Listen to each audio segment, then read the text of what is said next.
continuação da mensagem do Will na última vigília.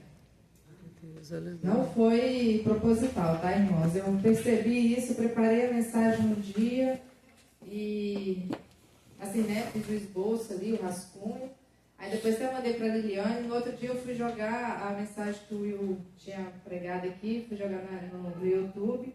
E aí eu assisti ela todinha de novo. Aí eu vi, olha, eu vou continuar apenas o que ele já falou na última vigília. Deus ministrou algo no meu coração que está na mesma linha, né? Vamos falar mais uma vez com o Pai, que hoje é vigília de oração. Então, né, oração não é demais. Pai amado, Pai querido, neste momento, meu Deus, eu peço a Ti, Senhor, a Tua misericórdia. Deus, aqui estou diante de Ti, Pai, do Teu altar, Senhor. E peço, meu Deus, que o Senhor venha, ó Pai, falar conosco. Ministra os nossos corações. Me ajuda, Senhor Deus, com as palavras. Me ajuda, Senhor Deus, a transmitir aquilo que o Senhor já tem falado comigo. Meu Deus, me ajuda, Senhor, a falar, Pai, da Tua palavra, meu Deus, com propriedade. Deus, para que eu não venha envergonhar o Teu nome, meu Deus, em nome de Jesus. Espírito Santo de Deus, venha sobre mim, meu Deus, fala conosco. Pai, usa-me, ó Deus, como instrumento vivo em Tuas mãos. Deus, que neste momento eu possa diminuir para que o Senhor cresça. E que o Senhor, meu Deus, seja o único, ó Pai, a estar ministrando, Deus, nesta noite, Pai. Que a minha vida, Senhor Deus, seja apenas um canal, que a minha boca seja apenas um canal do Senhor para falar. E, meu Deus, eu peço a Ti que os nossos ouvidos, meu Deus, estejam desimpedidos, meu Deus, para ouvir a Tua palavra, para ouvir a Tua direção, para, ó Deus, ouvir aquilo que o Senhor preparou para nós nesta noite. Deus, e peço a Ti, Senhor, que todo impedimento caia por terra, em nome de Jesus, e que o Senhor venha falar conosco, Pai, de forma extraordinária, meu Deus. E tudo quanto nós fizermos aqui nesta noite, seja para a honra e para a glória do Teu nome, em nome de Jesus. Amém. Amém. Amém. Abra sua palavra em Êxodo, capítulo 19. Eu vou ler do 1 ao 6, depois o versículo 10. Êxodo 19. Quando você abre aí, como eu disse, né, já tem mais ou menos um mês que Deus tem colocado essa palavra no meu coração, esse anseio, né, um chamado, na realidade, no meu coração. E como eu vi, assim, que hoje, né, na hora que eu cheguei aqui, falei, nossa, como hoje veio menos assim, número, né, de pessoas. Eu falei, como tinha pessoas aqui que eu gostaria que estivesse aqui nessa noite. E aí eu pensei assim, como que nós, quanto mais expectativa nós criamos no reino de Deus, né, daquilo que a gente tem feito, porque o Ministério de Intercessão, a gente tem falado todo mês sobre aquilo que a gente ia trazer hoje, e como o inimigo, né, vai barrar, vai colocar barreira para as pessoas poderem estar presentes, para poderem estarem aqui nessa noite. Né? Então, a nossa expectativa é que as pessoas se despertem mais e mais para a oração, para esse momento, para a intercessão, que as pessoas sejam mais participativas desse momento, porque a nossa expectativa é, de fato, né, que Deus possa usar este momento de vigília, né, de adoração, para curar, para libertar, né, e para salvar. Então, que nós não ficamos apenas um momento a mais de oração, mas que nós possamos experimentar de milagres que o Senhor tem para nos fornecer através desta igreja. Êxodo capítulo 19, versículo de 1 ao 6, vai dizer assim: No terceiro mês da saída dos filhos de Israel da terra do Egito, no primeiro dia desse mês, vieram ao deserto do Sinai. Tendo partido de Refidim, vieram ao deserto do Sinai, no qual se acamparam ali, pois se acampou Israel em frente do monte. Subiu Moisés a Deus, e do monte o Senhor o chamou e lhe disse: Assim falarás à casa de Jacó e anunciarás aos filhos de Israel: Tendes visto o que fiz aos egípcios, como vos levei sobre asas de águia e vos cheguei a mim. Agora, pois, se diligentemente ouvirdes a minha voz e guardardes a minha aliança, então sereis minha propriedade peculiar dentre todos os povos, porque toda a terra é minha. Vós me sereis reino de sacerdotes e nação santa. São estas as palavras que falarás aos filhos de Israel. E o versículo 10 diz assim: Disse também o Senhor a Moisés: Vai ao povo e purifica-o hoje e amanhã. Lavem eles as suas vestes e estejam prontos para o terceiro dia, porque no terceiro dia o Senhor, à vista de todo o povo, descerá sobre o monte Sinai. Amém? Amém. Eu gostaria de destacar 2 pontos aqui nessa leitura, que é o versículo 5 e 6, né, onde que vai falar que se diligentemente ouvirdes a minha voz, né, o Senhor falando, e depois ele também declarando que nós somos, que Israel é separado. E aqui no ponto 10, em relação à preparação, né, o momento ali de preparação que o Senhor manda que eles se purifiquem, né, durante os 2 dias.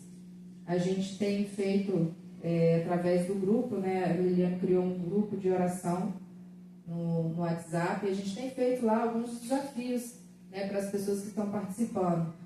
Momentos de oração durante a semana, momentos de jejum, a gente tem dado algumas orientações, a gente tem buscado, né, ajudar cada um que está lá dentro, orientando da melhor forma, né, de como orar, de como proceder, e alguns momentos, né, que antecede o culto, que a gente vai estar orando, que a gente vai estar jejuando, a gente tem buscado fazer isso. E a gente vê aqui na palavra que o Senhor manda que se purifique, né? Então a gente precisa estar preparados. E o que eu extraí desse texto foi o seguinte: Deus não exige perfeição no seu povo, mas a fidelidade e devoção sincera. Ele não exige que a gente seja perfeitos, mas a nossa fidelidade e a nossa devoção, sim. O povo de Israel foi separado e especialmente amado por Deus. E cada um de nós que estamos aqui nessa noite, nós somos separados e amados por Deus. Israel seria uma realeza sacerdotal, uma nação santa, ou seja, seria separado do mundo, tal qual um sacerdote era separado na sociedade antiga. E eu vejo muito isso, Deus preparando esse tempo para a nossa igreja. Não que isso nunca, né, não tivesse acontecendo até aqui, mas eu tenho visto Deus preparando um novo tempo para esta igreja. Eu tenho visto Deus preparando um novo tempo para o seu povo. E eu vejo isso, que Ele tem separado. E quando a gente iniciou com o Ministério de Intercessão, já foi um momento onde Deus começou a fazer algo novo nessa igreja. Nasceu algo novo nessa igreja. E o Ministério tem se fortalecido, tem trazido palavras que eu tenho visto como que Deus tem nos direcionado a algo novo, a uma direção nova, a um mover novo. E a gente precisa ser esse povo separado. Essa palavra, que eu estou trazendo, eu intitulei O Exército de Deus com a Terra Prometida. Esse daqui, Deus estava preparando o exército dele logo assim que o povo começou a marchar, começou a caminhar. Deus preparou um momento ali do tabernáculo. Após o tabernáculo, Deus começou a preparar o exército dele. E a primeira geração não foi aprovada. A primeira geração que estava ali naquele momento, que Deus começou a preparar o exército, ela não estava preparada, ela não estava aprovada por Deus. Eles estavam pecando contra Deus. Então, era uma geração pecaminosa. E em Números capítulo 1, deixa eu abrir aqui, eu vou ler o versículo 1, que vai falar sobre esse momento. No 2º ano após a saída dos filhos de Israel do Egito, no 1º dia do 2º mês, falou o Senhor a Moisés, no deserto do Sinai, na tenda da congregação. Deus estava falando com Moisés, o maior profeta, que já tivemos na terra, e depois dele, maior, né? Sem ser Moisés, o maior de todos é Jesus Cristo. E nesse período, Deus estava falando com Moisés, dando direção ao povo e falando sobre esse novo exército que estaria se formando. Né? E ele apareceu para Moisés, e aqui na Bíblia vai ter alguns textos até que vai falar, né, como que Deus aparecia para dar prova ao povo que era Deus falando através de Moisés, né, dando autoridade a Moisés para falar. E aqui ele começa a dar a direção da preparação do exército da primeira geração.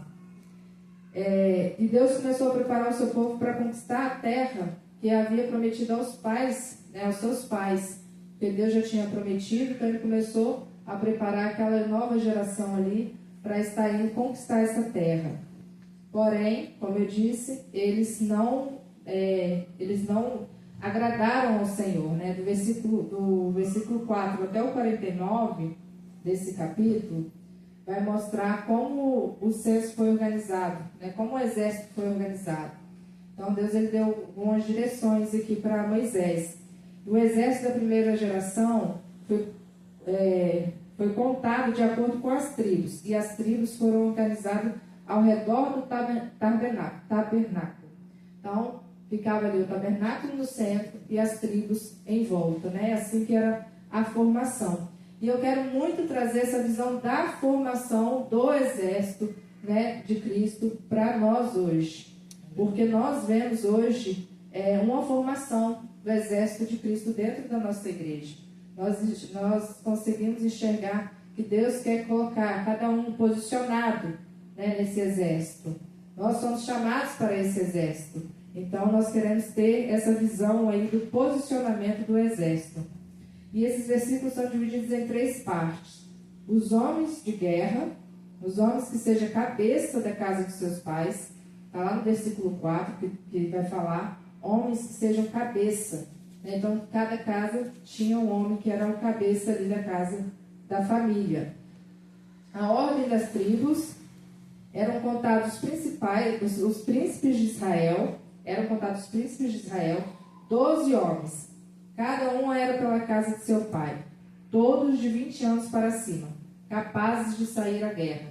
Então, naquela época, só eram contados homens a partir de 20 anos, né, que fossem capazes de sair à guerra. E o número dos levitas e seus deveres. Aqui, no momento do censo, vai falar bastante aqui os nomes das tribos, e vai falar o número de cada um deles. Porém, o número dos levitas não foi levantado o censo, né? Não é descrito. Só é dado aqui as obrigações deles, que é cuidar do tabernáculo do testemunho e de todos os utensílios e de tudo que lhe pertence. Então, eles ficavam ali responsáveis, né, por cuidar das coisas santas da casa do Senhor. Eles ministravam no tabernáculo e acampavam ao redor dele. Então, eles tinham toda aquela ordem ali para seguir. E naquela época, Deus usava a tenda da congregação como local onde ele revelava o seu porta-voz. Então, a tenda ali era o local onde Deus usava para poder estar falando, né? E trazendo, né, um pouco para o Novo Testamento, quando Cristo veio ao mundo, né, veio à terra, ele deixou, quando ele estava para subir, ele deixou conosco o Espírito Santo. Se naquela época Deus comunicava através daquela tenda, hoje o Espírito Santo comunica com cada um de nós, né? Porque ele habita dentro de nós. Então, cada um de nós, a gente pode ouvir a voz do Senhor claramente dentro de nós, né? A primeira geração do Êxodo começou a marcha em direção à terra prometida com grande esperança, mas as murmurações e a sua rebelião provocaram o extermínio de quase toda essa geração. Então, naquele primeiro momento ali, aquele primeiro exército, eles estavam murmurando tanto, né, que Deus não permitiu que eles chegassem à terra prometida. E apesar disso, Deus, em sua misericórdia, começou a preparar a segunda geração para avançar a terra. Aí do capítulo 9 até o 25 de Números vai relatar a jornada, né, da murmuração deles contra Deus. O período que eles estiveram ali murmurando, né, e por isso Deus não permitiu eles continuarem e trocou a nova geração. Do capítulo 26 até o 36 vai mostrar que Deus preparou a segunda geração do Êxodo para avançar como seu exército santo, né? Um exército separado. Ele foi purificar, né, todo o exército. E agora é onde que eu quero chegar, né, nesse ponto com o objetivo do exército, da formação do exército, né? A ordem da formação do exército. Ali tinha uma ordem a ser seguida que Deus orientou. E o primeiro é a linhagem dos sacerdotes. Eles eram os levitas que carregavam a arca. O segundo, os gersonitas, levavam o tabernáculo. O terceiro, os coatitas, carregavam os móveis do tabernáculo e as coisas santas. Quarto, os meretitas, ficavam na retaguarda de todos os arraiais. Então, a gente percebe que existe uma posição e que cada grupo, cada tribo tem o seu local ali para se estabelecer. E eles tinham a sua função. E isso eu vejo hoje para nós, eu trago hoje para nós, que nós temos um exército formado. Nós temos um exército diante de Deus. E qual a nossa posição nesse exército? Qual é a posição que nós temos ocupado, né, nesse exército de Deus? Porque Deus colocou a gente num exército com um propósito.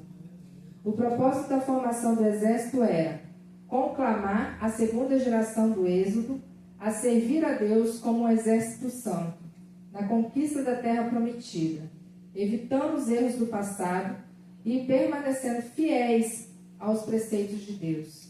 Então, o que Deus fez nessa segunda geração foi o quê? Tirar todo o erro do passado, da geração passada. Ele criou esse novo exército com a intenção de ser um exército santo e permanecer fiel, né, a ele, a sua vontade, aquilo que ele está declarando.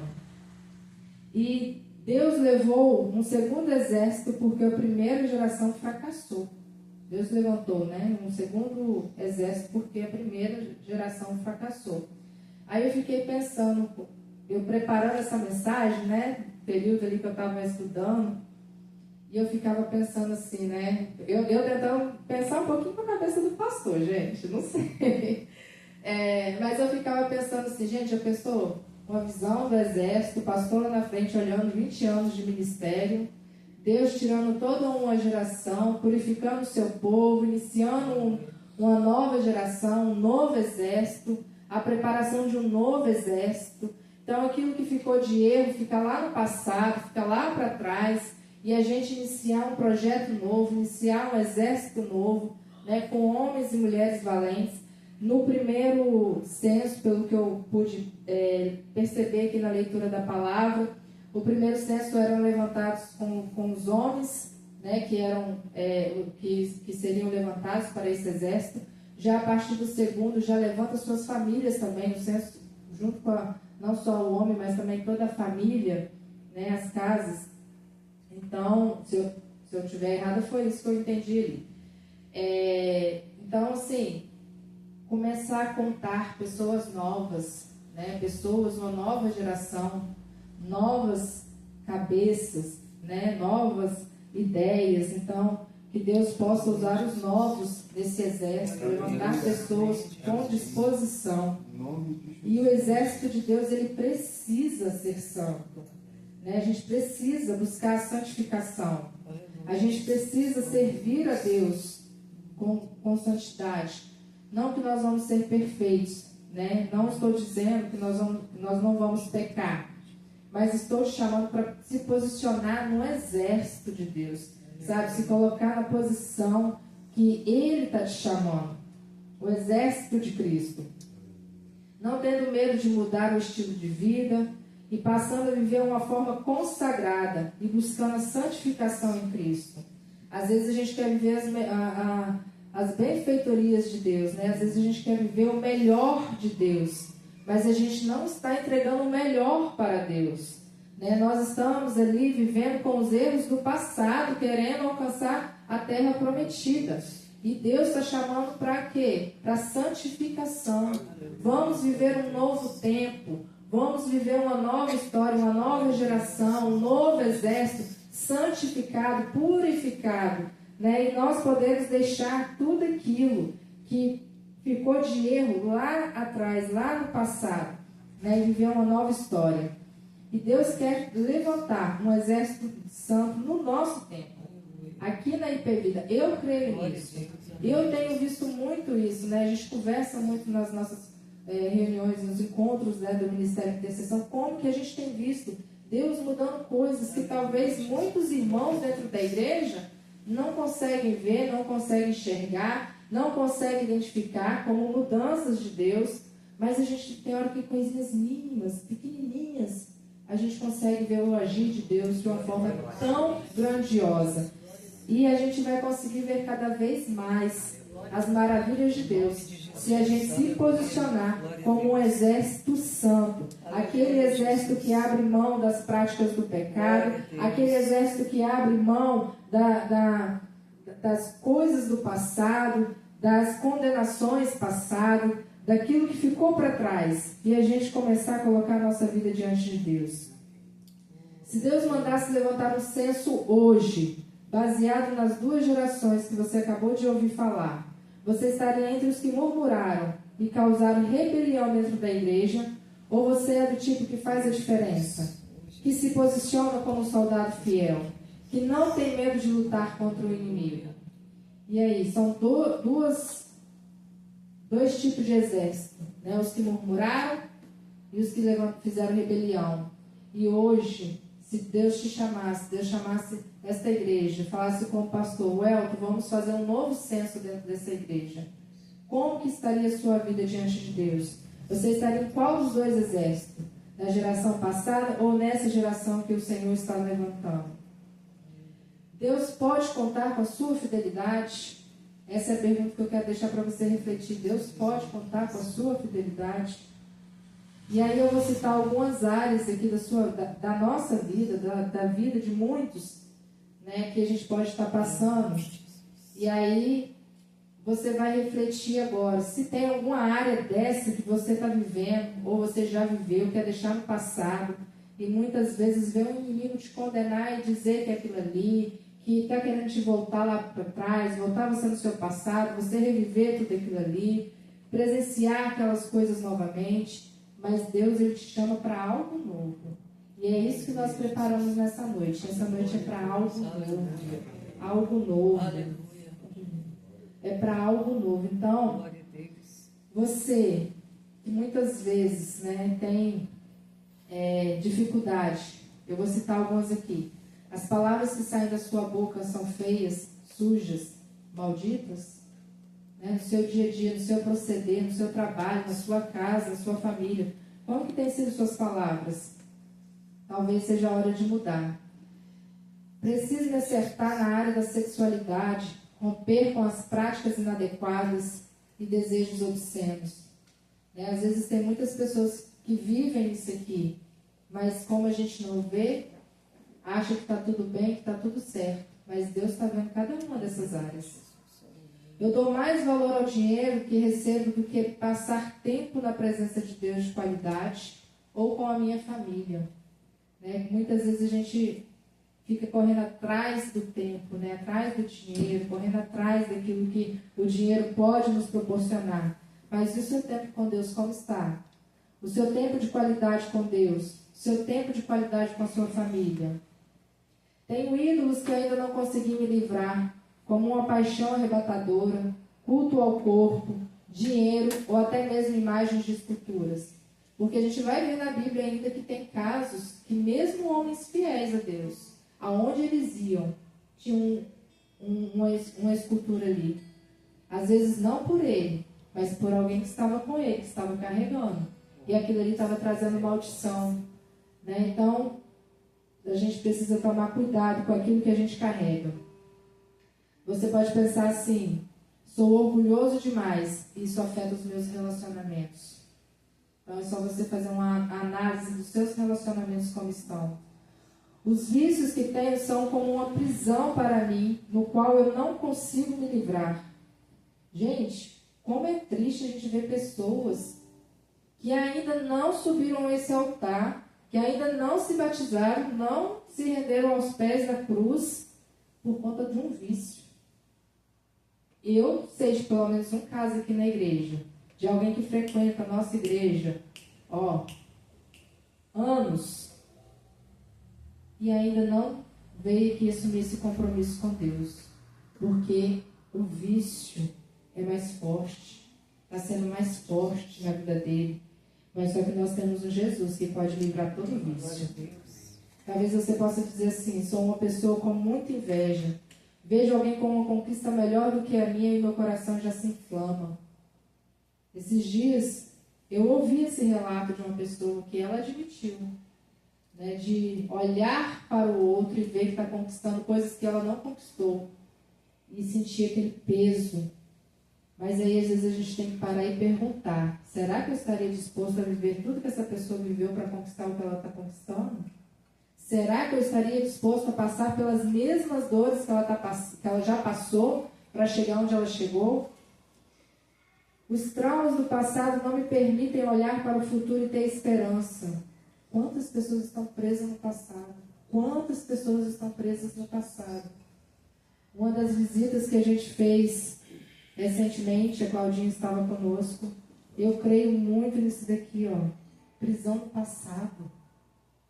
Prisão no passado, não consegue olhar para frente, não consegue olhar para o futuro e ter esperança.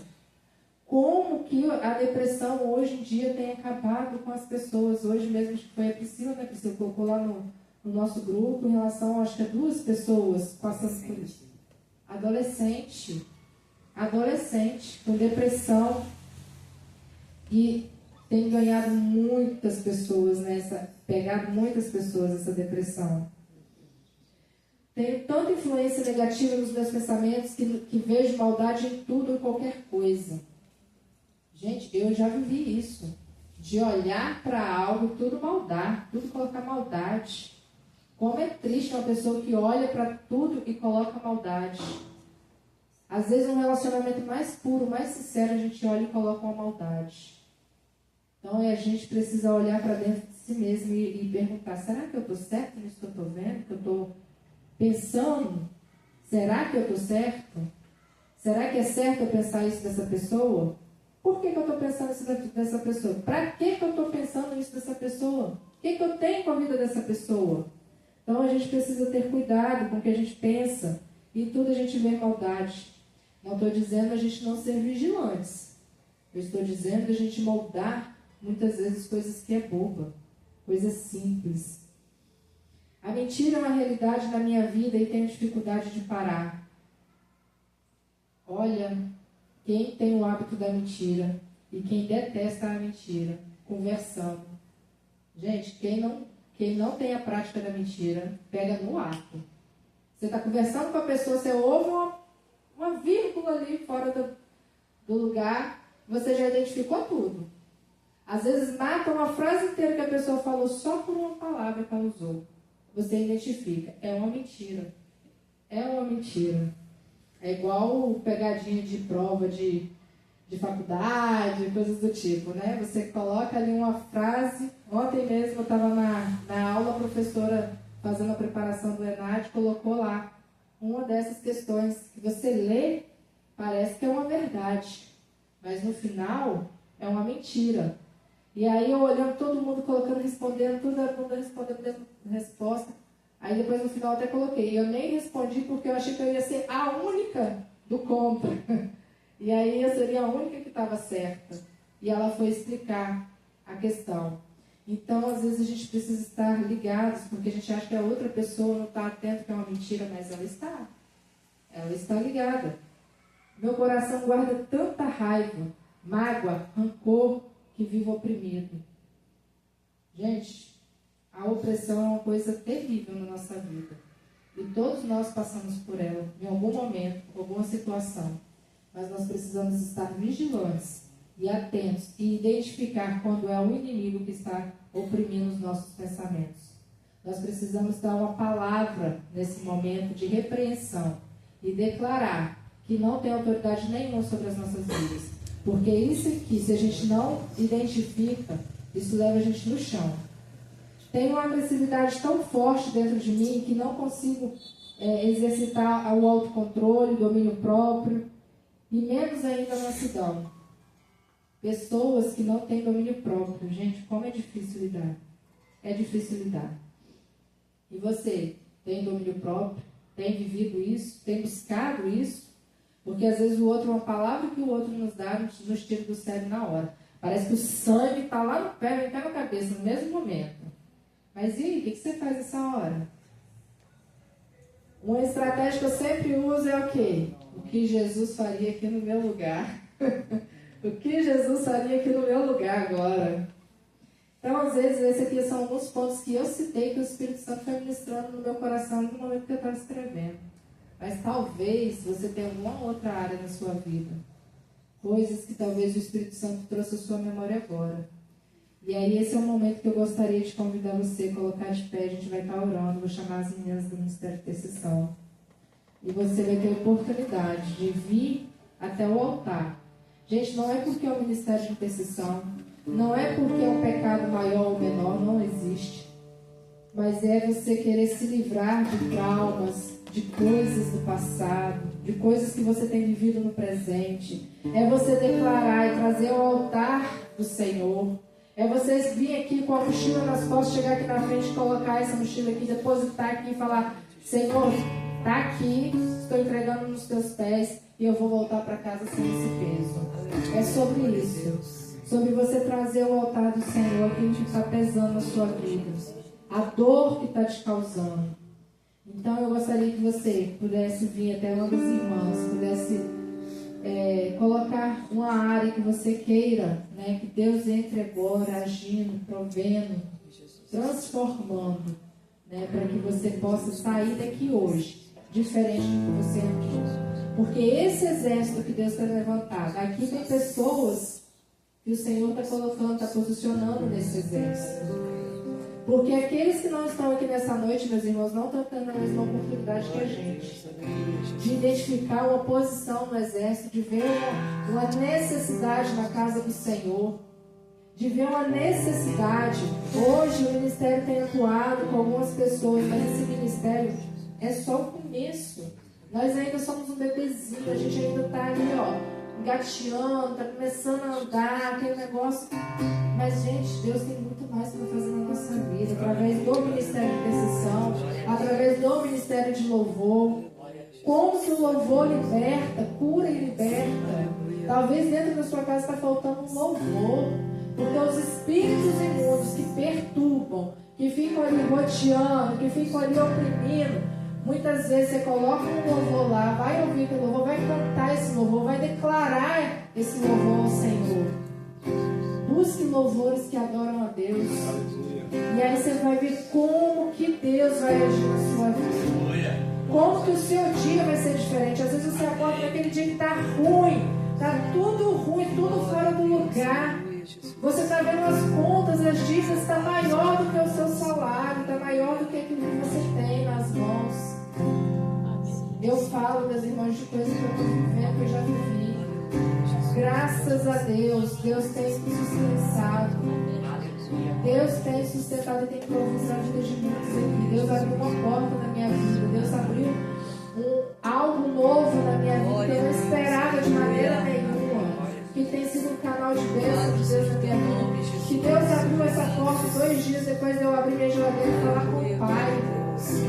Foi aproximadamente 2 dias. Foi aquela semana. Eu falei: Deus, olha a minha geladeira. Olha, Senhor, eu sou tua filha. Senhor, tu sabes, tu conheces. Eu falei: é esse aqui que o Senhor tem preparado para mim. Eu tenho uma criança pequena, Senhor. Eu tenho uma criança pequena. E o Senhor sabe das minhas necessidades. Mas eu pedi isso, irmãos, e eu falei com o coração sincero diante do Pai. Porque eu sabia que eu tenho buscar. Não é porque eu sou perfeito, não é que eu não erro, não é que eu não faço, mas eu tenho buscado viver esse exército separado. Eu tenho buscado viver como o exército santo que o Senhor quer. Eu tenho buscado e falo, Senhor, eu não quero ser envergonhado. Como a gente tem pedido a Deus para usar o ministério de intercessão da libertação. E a gente pode ser usado por Deus para libertar, assim como o missionário André foi usado aqui nessa igreja. Mas no dia que Deus quiser usar cada um de nós, porque não vai ser só o ministério de intercessão que está aqui à frente, vai ser eu, vai ser você. E aí no dia que Deus for te usar, como que vai estar? A gente vai estar apto para aquele momento? Ou a gente vai ser envergonhados? Essa igreja é separada, é um povo separado, exclusivo de Deus. Aleluia. O rei Aleluia. é um sacerdócio real. É algo que o Senhor está preparando, está limpando, está purificando. E assim como muitas vezes a gente tem colocado os desafios, é o jejum, é a leitura da palavra, é a busca intensa do Senhor ao Senhor. Aleluia, Jesus. Isso Glória a é para Deus. nossa santificação. Glória a Deus. Isso é para Deus poder usar essa Glória a igreja. Deus. Isso é para Glória a Deus Deus. poder atuar no nosso Aleluia. meio, para a gente poder ver milagres, a gente poder ver mais milagres, porque nós vemos milagres neste lugar. Nós somos uma igreja que vivemos milagres, mas nós vemos milagres a cada culto, a cada ponto, a cada GR. Nós podemos ver, nós podemos ser essa igreja que, do mesmo jeito que Jesus fazia, e ele colocava a mão e a pessoa era curada. É assim que eu vejo Deus fazendo conosco. Nós expor as nossas mãos, pessoas serem curadas, pessoas serem libertas, vidas sendo transformadas. Nós estamos preparados para receber pessoas que estão lá no mundo, perdidos na droga, perdidos na prostituição, perdidos em tantas áreas que a gente até desconhece. Como igreja, nós estamos preparados. Vamos nos preparar, vamos nos colocar em posição de guerra, de batalha. Vamos entrar nesse exército. Entra nesse exército. O convite dessa noite é: entra neste exército, se purifica, entra neste exército, combate essa batalha junto conosco. Nós estamos aqui para poder ser luz no mundo, para nós poder levar esperança para os perdidos. Glória a Deus, aleluia, Jesus. Essa é a